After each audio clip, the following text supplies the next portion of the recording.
फिर स्टूडेंट्स कैसे हैं आप लोग। आज के वीडियो में हम क्लास 12 बायोलॉजी का 2026 का मॉडल पेपर सॉल्व करेंगे। तो वीडियो में लास्ट तक बने रहिएगा। आज का वीडियो के लिए मोस्ट इंपॉर्टेंट है। अगर आप वीडियो पर नए हैं तो वीडियो को लाइक कर दीजिए, चैनल पर नए हैं सब्सक्राइब कर दीजिए, बेल आइकन को प्रेस कर दीजिए, क्योंकि बोर्ड एग्जाम के हर इंपॉर्टेंट टॉपिक का वीडियो आपको चैनल पर डेली मिलता रहेगा। तो ये वीडियो को स्टार्ट करते हैं। देखिए समय हमारा होता है 3 घंटे 15 मिनट का और पूर्णांक होता है 70 नंबर का। देखिए हमें निर्देश में क्या दिया हुआ है। निर्देश में दिया हुआ है कि प्रारंभ के 15 मिनट परीक्षार्थियों को प्रश्न पत्र पढ़ने के लिए निर्धारित हैं। दूसरा निर्देश है कि सभी प्रश्नों का उत्तर देना अनिवार्य है। तीसरा है आवश्यकता अनुसार अपनी पुष्टि नामांकित रेखा चित्रों के द्वारा कीजिए। और चौथा है सभी प्रश्नों के निर्धारित अंक उनके सम्मुख अंकित हैं। अब देखिए हमारा आ गया पहला सही विकल्प चुनकर अपनी उत्तर पुस्तिका में लिखिए। यहाँ पे हमारा बहुविकल्पीय प्रश्न है। तो प्रश्न संख्या का है कि निम्नलिखित में से कौन सा भाग पुष्प नर जनन तंत्र का अंग प्रतिनिधित्व करता है। पहला ऑप्शन है पुमंग, दूसरा ऑप्शन है जायांग, तीसरा ऑप्शन है गुड़ बीजारधानी और चौथा ऑप्शन है परागण। तो देखिए इसका सही उत्तर जो हो जाएगा पुमंग। पुमंग या पुंकेसर कह सकते हैं। यहाँ पे ऑप्शन नंबर ए सही हो जाएगा पुमंग। उसके बाद देखिए खा वाला क्वेश्चन है कि मनुष्य में संतान का लिंग निर्धारण होता है। जो मनुष्य होता है उसमें कैसे लिंग निर्धारण होता है कि लड़का पैदा होगी लड़की पैदा होगा। तो पहला ऑप्शन है माँ के लिंग गुणसूत्र से, दूसरा ऑप्शन है अंडाणु के माप से, तीसरा है शुक्राणु के माप से और चौथा है पिता के लिंग गुणसूत्र से। तो यहाँ पे सही ऑप्शन हो जाएगा पिता के लिंग गुणसूत्र से। तो यहाँ पे ऑप्शन नंबर चौथा सही हो जाएगा। उसके बाद देखिए गा वाला क्वेश्चन है कि जेनेटिक इंजीनियरिंग का उपयोग होता है। पहला ऑप्शन है चिकित्सा में, दूसरा ऑप्शन है कृषि में, तीसरा ऑप्शन है इन दोनों में और चौथा ऑप्शन है किसी में नहीं। तो देखिए इसका सही उत्तर जो हो जाएगा वो हो जाएगा चिकित्सा और कृषि दोनों में। तो यहाँ पे ऑप्शन नंबर 3 से हो जाएगा इन दोनों में। अब देखिए घा वाला क्वेश्चन है कि निम्नलिखित में से किसे भारत में जैव विविधता का तप्त स्थल समझा जाता है। पहला ऑप्शन है अरावली पर्वत, दूसरा ऑप्शन है इंडो गंगेटिक मैदान, तीसरा ऑप्शन है पश्चिमी घाट और चौथा ऑप्शन है पूर्वी घाट। तो देखिए इसका सही उत्तर जो हो जाएगा पश्चिमी घाट। तो यहाँ पे ऑप्शन नंबर तीसरा सही हो जाएगा। अब देखिए दूसरा हमारा आ गया अति लघुत्तरीय प्रश्न। तो अति लघुत्तरीय प्रश्न में हमारा प्रश्न संख्या का कह रहा है कि यहाँ पे देखिए हर प्रश्न आपका 1 नंबर का होगा। का वाला प्रश्न है कि क्लाइनफेल्टर एवं टर्नर सिंड्रोम में गुणसूत्रों की संख्या कितनी होती है लिखिए। तो देखिए जो क्लाइनफेल्टर सिंड्रोम होता है उसमें गुणसूत्रों की संख्या कितनी होती है 47 होती है। कितनी 47 होती है, क्योंकि इसमें क्या होता है इसमें एक वाई गुणसूत्र बढ़ जाता है। किसमें क्लाइनफेल्टर सिंड्रोम में। तो इसमें गुणसूत्रों की संख्या 47 हो जाती है। और देखिए टर्नर सिंड्रोम में क्या होता है गुणसूत्रों की संख्या 46 रहती है, क्योंकि इसमें एक गुणसूत्र क्या होता है घट जाता है, एक वाई गुणसूत्र इसमें घट जाता है और क्लाइनफेल्टर सिंड्रोम में एक वाई गुणसूत्र बढ़ जाता है। अब देखिए खा वाला क्वेश्चन है कि नर जन्म कोशिकाएं किस विभाजन द्वारा शुक्राणु का निर्माण करती हैं। तो देखिए नर जन्म कोशिकाएं जो होती हैं किसके द्वारा, अर्धसूत्री विभाजन के द्वारा क्या करती हैं शुक्राणु का निर्माण करती है। जैसे मियोसिस कहते हैं, क्या कहते हैं मेयोसिस कहते हैं। किस द्वारा, अर्धसूत्री। देखिए इस प्रकार से लिखा जाएगा अर्धसूत्री विभाजन के द्वारा। इसे इसका इंग्लिश क्या होता है, इसका इंग्लिश होता है मेयोसिस। मेयोसिस ये इसकी इंग्लिश होती है। उसके बाद देखिए गा वाला क्वेश्चन है कि परागकण मात्र कोशिका में शुक्राणु की संख्या क्या होती है। तो परागकण मात्र कोशिका में जो होती है शुक्राणु की संख्या कितनी होती है 2n होती है। क्या होती है द्विगुणित होती है। क्या होती है द्विगुणित होती हैं, द्विगुणित होती हैं ये। अब देखिए घा वाला क्वेश्चन है कि उस एंजाइम का नाम लिखिए जो डीएनए अणु को खंडों में तोड़ देता है। तो वह होता है न्यूक्लियस एंजाइम। क्या होता है यहाँ पे देखिए वो होता है न्यूक्लियस एंजाइम,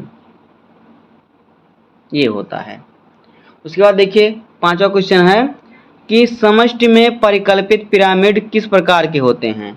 समष्टि में परिकल्पित जो पिरामिड होते हैं वो किस प्रकार के होते हैं यहाँ पे कह रहा है। तो देखिए ये क्या किस प्रकार के होते हैं, ये होते हैं मानव समष्टि के आयु, जो मानव समष्टि होती है उसकी आयु के पिरामिड और पारिस्थितिक पिरामिड। क्या होता है देखिए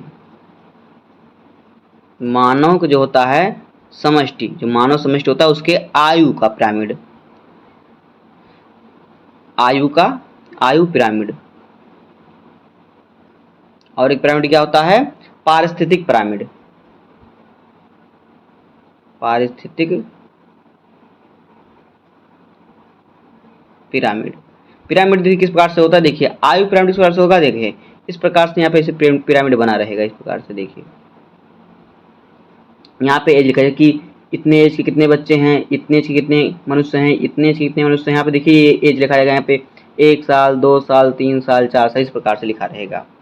अब आगे देखिए अगला हमारा है तीसरा नंबर क्वेश्चन, लघु उत्तरीय फर्स्ट प्रकार का प्रश्न। तो यहाँ प्रश्न संख्या का है कि पक्षियों में लिंग निर्धारण स्पष्ट कीजिए। तो यह क्वेश्चन 2 नंबर है। तो पक्षियों में लिंग निर्धारण स्पष्ट करना है आपको, इस क्वेश्चन को सॉल्व कर लीजिएगा, इसको याद कर लीजिए, सभी बहुत ही सरल क्वेश्चन है, बहुत ही इंपॉर्टेंट है। खा वाला है वाटसन तथा क्रिक द्वारा प्रस्तुत डीएनए के द्विकुंडलित मॉडल का स्वच्छ एवं नामांकित चित्र बनाइए। ये भी क्वेश्चन 2 नंबर का है।